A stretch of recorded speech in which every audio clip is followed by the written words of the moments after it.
Ganito, nagbaharyari sa mga bakang nauulol. Mga barakong baka. Ito si Bogart ko, naulol. Ako, parang taong ulol na ulol. Laging nakabangla. Tingnan nyo naman ang itsura. Nag-uuli, namayat na. Naku, malulog si Mrs. Cobra.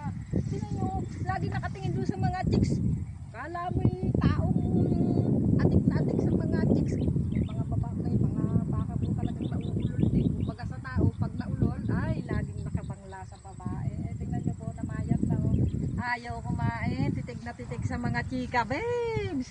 Yan pong baka kong yan ay si Bogart. Tingnan nyo naman po, ayaw kumain talaga. Nasa damuhan naman. Ang gusto lagi kukumpayan ng may asin. Tapos ang gagawin, magbababangla lang sa mga babae. Naku po, kakala ko sa tao lang din. May baka din pala. Ulol na ulol. May tsura, oh. Nagkaroon na ng buto 3 araw na nakatitig sa babaeng mga bakang magaganda. Talaga naman, Bogart. Tingnan niyo po ang baka ko si Bogart. May pagkapasaway talaga. Ayaw kumain. Gusto ay magpakawala at pumunta doon sa mga chika, babes. Ito po ngayon ang problema ni Mrs. Cobra. Ang kanyang baka ay nauulol.